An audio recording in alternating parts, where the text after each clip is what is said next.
Entrepreneur MBA podcast purpose is to help existing business owners grow their companies past the 10 million in revenue per year benchmark. Here is your host, Stephen Halasnik. Welcome, everyone. My name is Stephen Halasnik, and I am co-founder of Financing Solutions. Financing Solutions provides easy-to-set-up lines of credit for small businesses, and I will be your host for today's Entrepreneur MBA podcast. If interested in learning more about a business line of credit, please go to our website. It is fscreditline.com. Again, FS as in Financing Solutions, creditline.com. And you can read about our line of credit. You can fill out a simple 2-minute application. Doesn't require any documents to get an idea if you're qualified for, how much it costs, and all those details. I mean, over my 30 years of being in business, I've almost always had a line of credit. It's why I'm so passionate about that idea and why I created a company for that.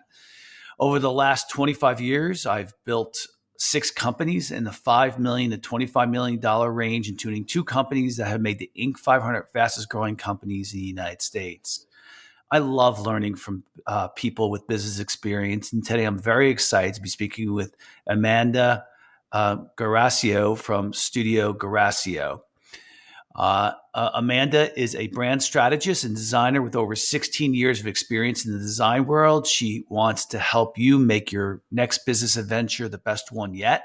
With powerful strategic brand design, she partners with serial entrepreneurs, strivers, freedom seekers, and multi-passionate empire builders to clarify their brand strategy, hone a unique design direction, and bring their vision to life across all of their channels and materials. Amanda, welcome to today's Entrepreneur MBA podcast. Thank you for having me, Stephen. Today's topic we're going to cover is small business branding, finding clarity, being strategic, crafting identity. Mm-hmm. So, I remember early on in my entrepreneurial career. Now, I worked for Xerox for 8.5 years. Xerox was and is a huge company. And when I started my own companies, certainly started off smaller. I used to think that branding was only for the big guys. Now, my opinion has changed, but Amanda, I'd like to hear your perspective on, is branding just for the big companies that are out there? And if not, why not? Definitely not. That's a strong no, not just for the big companies. I'd say it's almost more important for small companies because branding is how you stand out and how you are remembered. Big companies, they're so kind of ubiquitous everywhere. They don't have that as much. Like, they're established, like they could change their brand and, you see like the new logos unveiled all the time and like, it's not a big deal. But for small businesses, in order to build that recognition factor, which builds the trust factor, which helps you make sales, you've got to be consistent with that branding.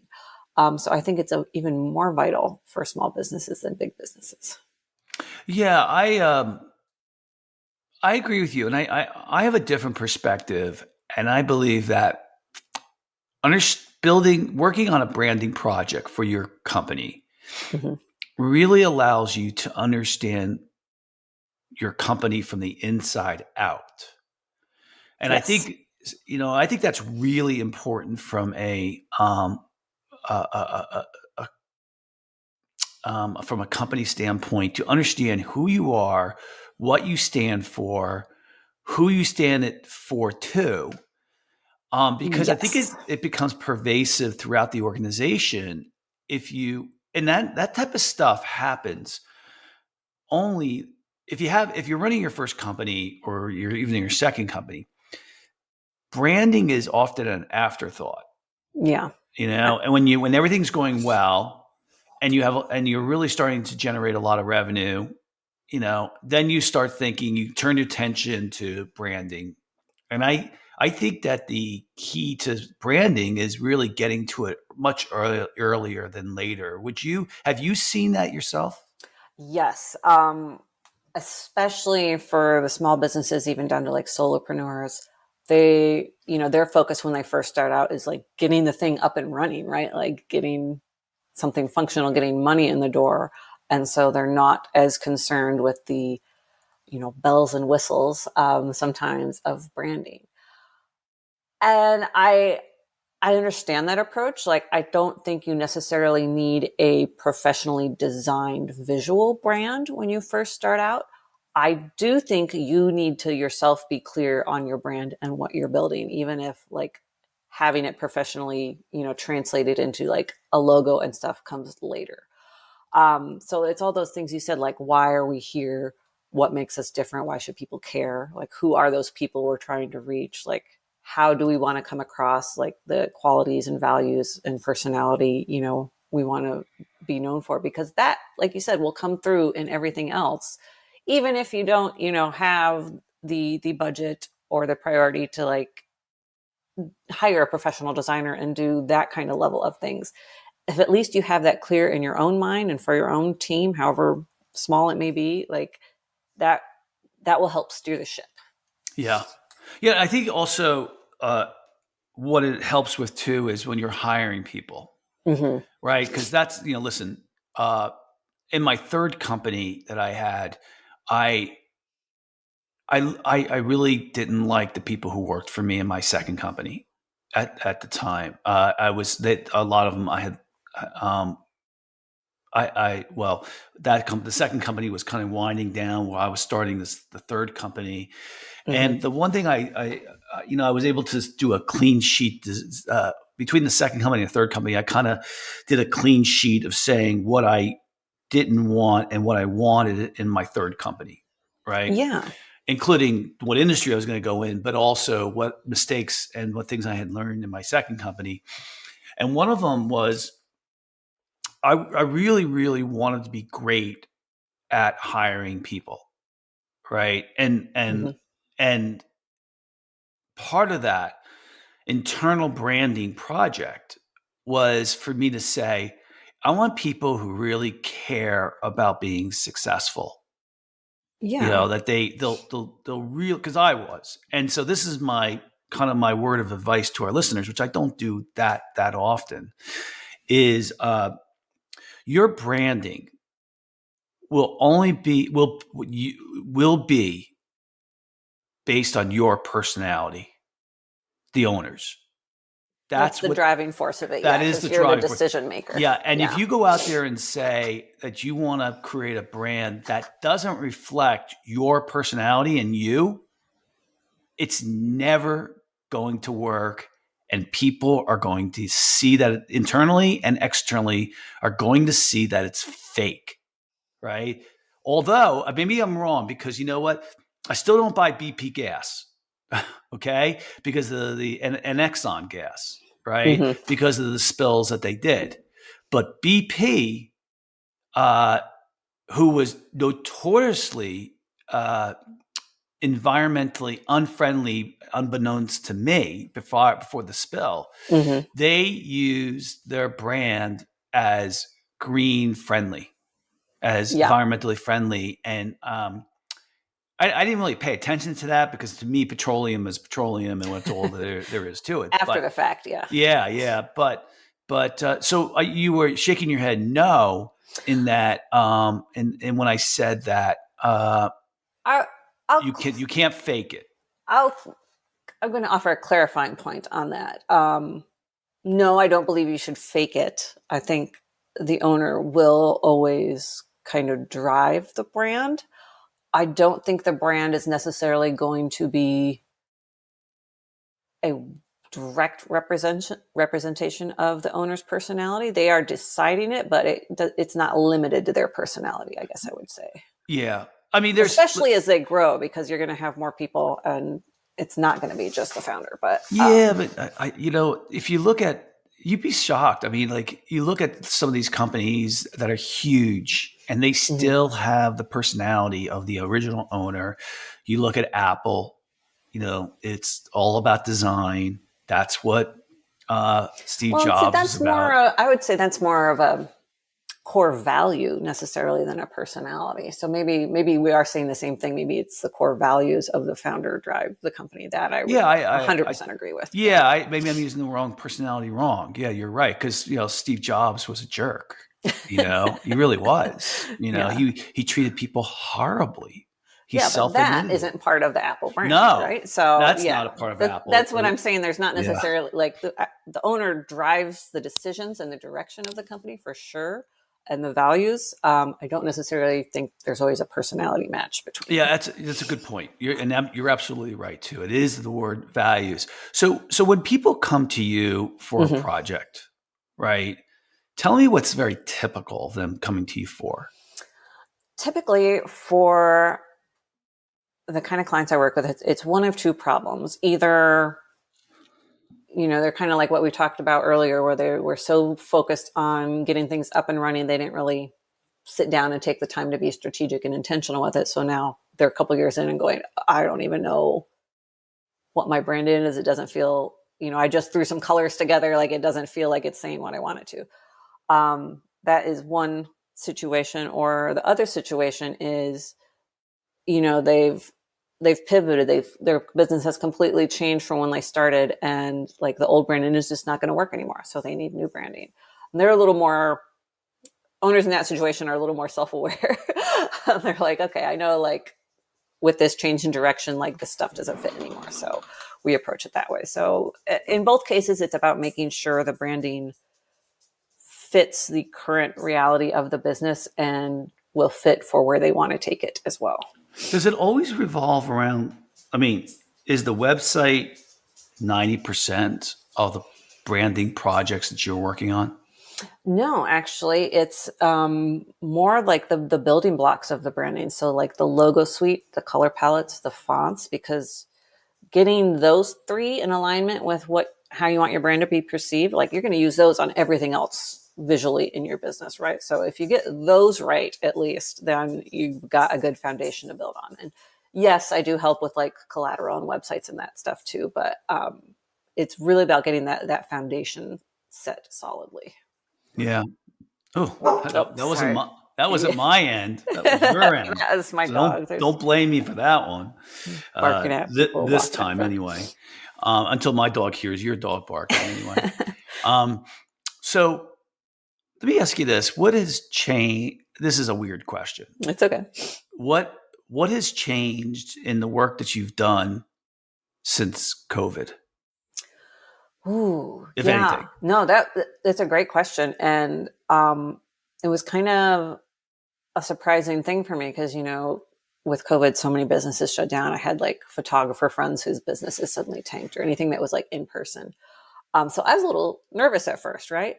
But I actually had some of my best years in business because so many people and businesses realized how they show up online was really important when they didn't have that in-person factor.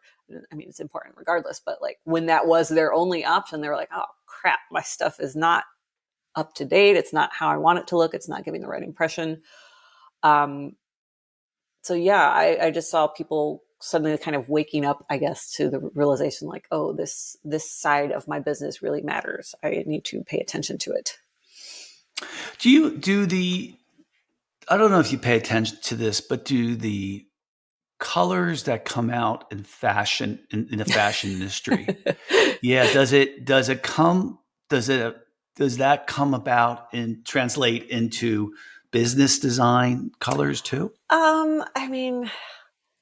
I see that those come out, like Pantone has their color of the year, and you see like the fashion things and stuff. I don't like to design by trends. Like, if I am using a branding project or doing a branding project and that, we're looking to communicate a specific thing and one of those colors would work great for that, then sure. But I tend to be anti-trend. I don't really follow the trends or kind of push the trends on clients or anything, because I want them to have more long-lasting branding. What about logo trends? Do you follow logo trends? I follow that as far as I'm aware of like, I I make sure I am aware of what's going on. I don't necessarily like use that as a prescription for my own work. But So kind of the same thing, like with the colors. Like I but know, I can imagine it has an effect on you, though. You might say, "Well, I don't use it," but it must have an effect.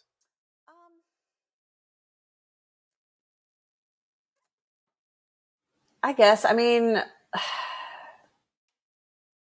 yeah, that's a tricky one because like maybe it's like a subconscious thing that is affecting me and I don't realize it, Yeah. right? But I like to think at least that the designs that I come out with are coming from the strategy and the goalposts we set when establishing what that core brand is. That's what I view as the driving factor for all of it, not necessarily like what I see out on Instagram or somebody's like logo reveal or something like that. So let's take you through a typical scenario that I think many of our listeners would probably say is going on with them. Okay. They started their business. Mm-hmm. It grew well. They had some graphic designer in college that was a friend Some of theirs. nephew or friend of the family or something. Put together a logo, right? Mm-hmm. It might have even been a clip art. Okay. A lot of times it is. Yeah. And by the way, I started that way. So, 30 years ago, but, and there was clip art then. Mm-hmm. And then they come to you and they say, listen, we've grown a lot. And, I hate my logo. I hate my website. I kind of want to redo it. Mm-hmm. And then you, Amanda, as a real professional, you say to them, okay, can you tell me a little bit about your core values and your strategy and your clients and maybe even about where you're headed, and when you think about your company, what do you think it's like? What do customers say it's like? What do your employees say it's like? And you ask all these questions, and what you hear is, I don't know. I never thought about it. Ooh, yeah, that's Common, right? It is common, and I kind of circumvent this a little. So I do have like the first stage is the brand exploration. So asking all these questions and getting clear on all those answers.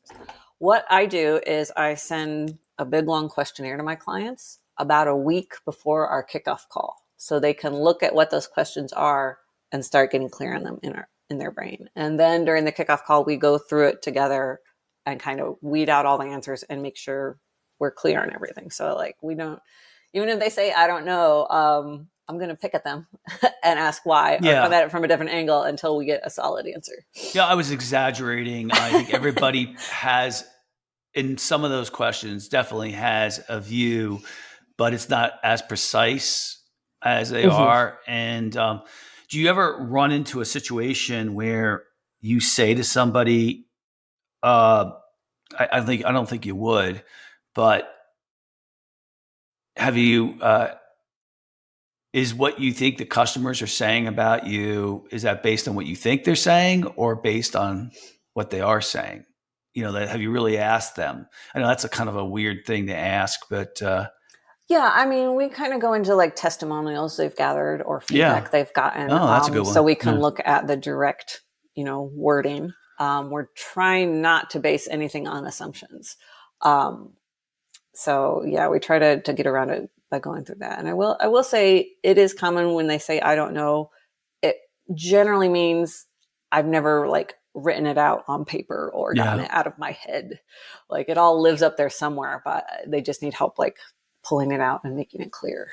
What percentage of the time does somebody come to that first meeting after looking at your question and being well prepared, or versus coming to that meeting, maybe just reading the questions or not having read them and coming to the meeting? Is it 50-50? No, I would say it's probably like 95% of the time they come prepared. They've already filled it out part way. And we're just kind of refining and digging deeper. Like, I mean, part of that's my, client filter, like who I like to work with. But, it's not generally a problem that they haven't filled it out. Sometimes if I'm working with a team, if there's like a team of leaders or like co-partners or co-founders or something, like Sometimes one of them has filled it out and the other one has not. So we have to make sure on the call that the other one is on board with everything that the other party was saying.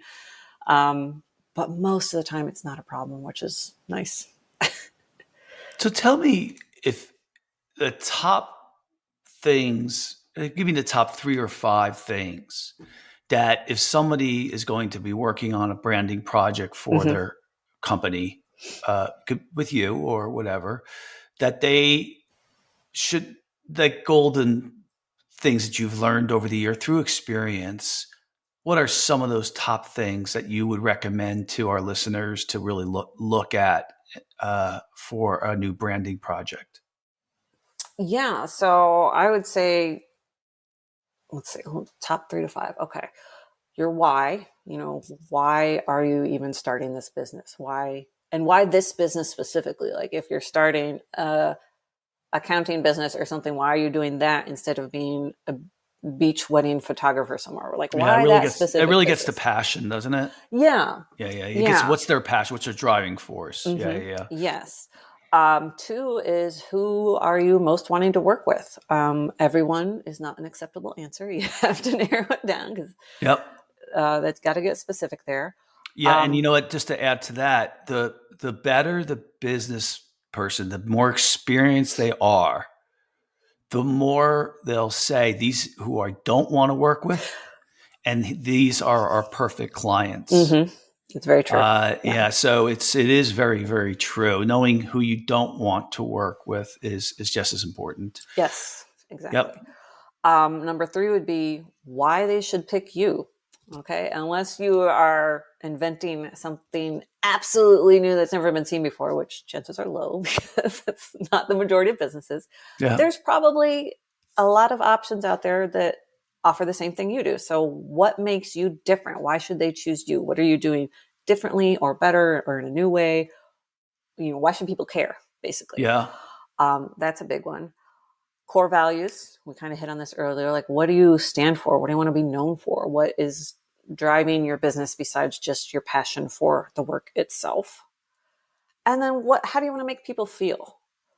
That kind of gets into like vibe and personality, but like there's the quote, it's like, people won't remember what you said, people will remember what you did, but they'll remember how you made them feel. And I think that is especially true for brands too. So like, how do you want to make people feel? So if you can answer those 5 questions, you're in a really good place to make decisions in your business based on your answers to those. Yeah. And I think the third question there that you had about what do you want to be known for forces you to understand your competition. Was it that one, or was it what makes you different? Right? Why should they pick you? Forces you to understand your competition and then to find your niche. Because listen, what most people forget to understand is small business.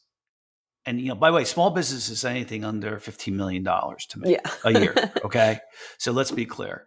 A small business is about a niche. And a small business is about better service, and here's the key, at a higher price. Okay? Because the way that big companies compete is lower price.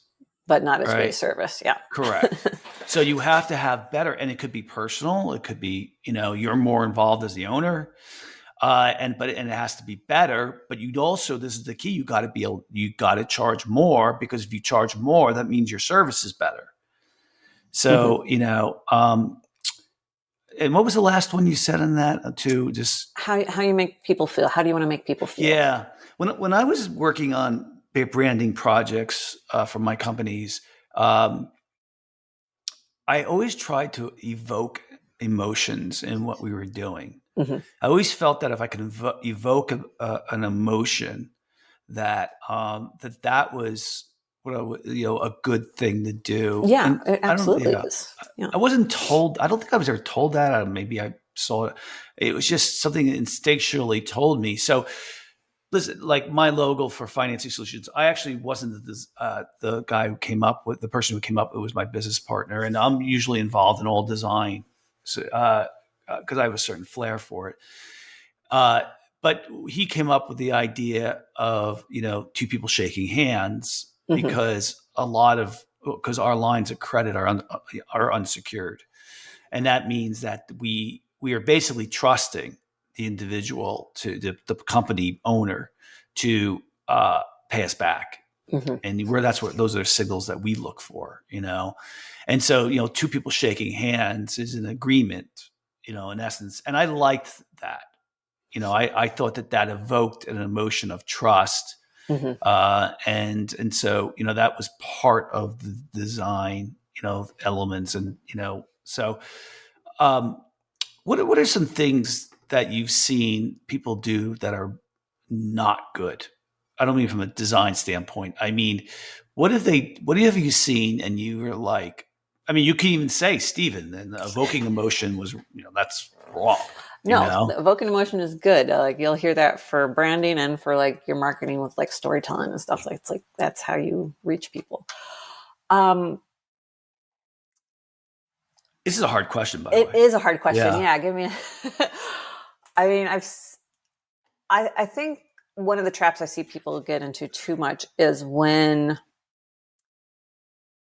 decisions start being made based on the owner's ego rather than the core brand or the strategy that they decided for the brand, where they start overruling that just because they like something or they want to hop on a new trend or something like that, and they kind of throw the brand strategy out the window. That's not good for the company in the long run. Yeah. Especially, I guess, if they have poor taste. Yeah. Right. But it interrupts the consistency of the message that you're putting out, the vibe that you're putting out. So, that's the whole point of a brand, is to communicate something, to communicate why people should choose you. And so if you're suddenly throwing some random new look or random new message or random thing in the mix, without intention, without forethought, without seeing how it fits in the larger brand picture, that kind of throws a wrench in things. Yeah, I would imagine too that have you ever worked on a branding project where there were maybe 3 or 4 people working on that project from your client standpoint, Mm-hmm. and it's obvious that 3 of those people are really are just there for show, and the owner's really making the decisions, and yet I think we all know that great decisions come when you are getting a brainstorm session and willing to listen. Mm-hmm. Ultimately someone has to make the decision. I get that. Yeah. Right. But have you been in those type of situations before where that's happened? Yeah. Not too often, thankfully, again, because of my client filters. But yeah, I have had before a situation where me and some of the people on the client team were trying with design rationale and backing it up, like tying it back to the brand strategy and stuff to forward this specific direction. And the owner of the company was like, no, I'm paying you to do this. Just do what I say. Like, just very and that dismissive. was it. Needless to say, I did not work with him. Yeah. Yeah. But, yeah, for the most part, even when it's a team and there's like it's clear that someone's making the decision, it's an open forum to kind of discuss all the possibilities or to kind of bring everybody onto the same page as to which direction to go in. So it's actually a real fun part of the process too, for me. Yeah. So what would you say? Like, we all know stories where it kind of blows you away when you maybe just want a new logo and someone's, you think it's going to be $500 or $1,000. I'm exaggerating, of course.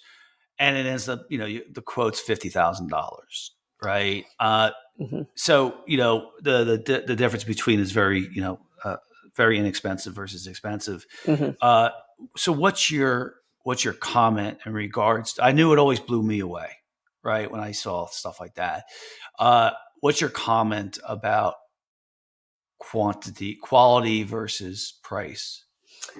Yeah, I think in a lot of those cases, especially like the cheaper options, like you go on Fiverr, you get that $50 logo, $500 logo. there's not a lot of strategy behind it. Those are the kind of projects where, you as the client would come to the designer and say, I want a leaf in my logo and I like these colors, and put it together for me. It's more of like a commodity thing, an order taker relationship. When you get into the higher priced packages, that's when you're getting a more strategic partnership. That's when they're helping you clarify your brand and making sure the design direction lines up with it. So you're getting a depth of service at the higher price points. And I was going to ask you this question, but you did say that 95% of your clients usually fill out that questionnaire pretty well. I was wondering if you had ever listened to a client and say, you know what, I don't think you're ready for a branding project yet. I think you need to kind of work on the strategy part first. Haven't had like a full stop come up like that, but we have had I had a client come in thinking they wanted a whole new brand, just sweep everything off the table and start clean. But what we realized going through the brand exploration was they just needed a bit of a refresh. They just needed to tweak some things. They didn't need to completely scrap everything and start over. So we ended up going that direction instead, and that was fine. And what was it about what did you see that you thought they just need kind of a refresh? Yeah. So, they had some good basic setup. They had some symbolism in their logo. They had a good color palette that was, communicating the vibes and the things that they said in the exploration they did want to communicate. So they had some base things. They needed to be more consistent with their font usage, and we needed to clean up their logo a bit. And in general, they just needed to use things consistently. That had been their big problem. They were kind of all over the place with it. But so it was just kind of adjusting how they were using some things and narrowing the focus, I guess. So is 100% of the work that you do involved in branding for design of websites, for logos? Is that